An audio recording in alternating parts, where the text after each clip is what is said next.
Renala, Bozy, Zabe, Adansonia Madagascariensis, Baillon, Lempona, Sakasaka fandalovan-drano no tena tiany aniriana ka nahazoan'ny anarana avy amin'ny mpahay zavamaniry hoe Baobab rano. Ny Renala Adansonia Madagascariensis dia maniry avy amin'ny voany, izay no nisokajiana azy ao amin'ny zavamaniry Magnoliopsida, milahatra ao amin'ny malvalès, fianakaviana malvasé, karazany Adansonia Madagascariensis satria izy no Baobab hita voalohany teto Madagasikara tamin'ny taona 1770. Adansonia Madagascariensis ihany no Renala na Baobab tokana zanatany eto Madagasikara hita amin'ny toeran-kafa. Efatra fototra no hita ao amin'ny Nosy Mayotte. Mety misy ifandraisana amin'ny tantara ve? Mahasesy haavo hatramin'ny 5 metatra ny Renala Adansonia Madagascariensis, hatramin'ny 3 metatra ny refim-paribolany.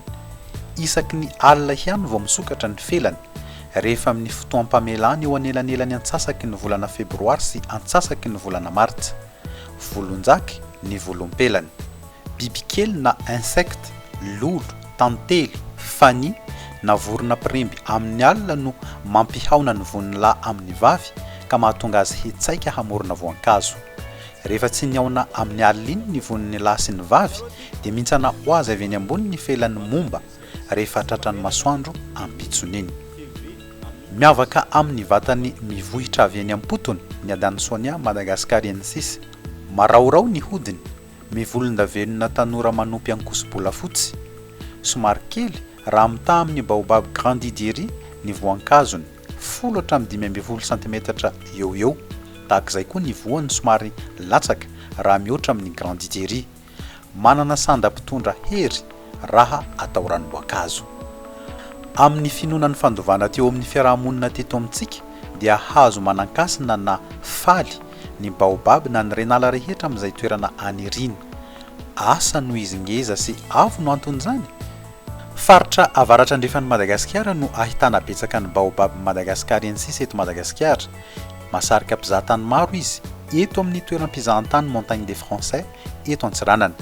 Zavamaniry marefo fitombo taranaka ka ahinao lany tamingana ny Adansonia Madagascariensis raha nisokajy nomeny Union Internationale pour la Conservation de la Nature azy.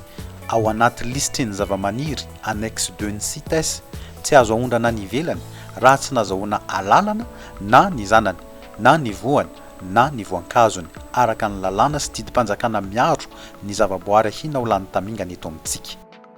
Baobab Adansonia Madagascariensis dia anisan'ny zavamaniry arovana mafy ao amin'ny valan-javaboary pirenena Nosy Hara sy ao Analamera any Antsiranana, ao amin'ny valan-javaboary pirenena Ankarana ao Ambilobe.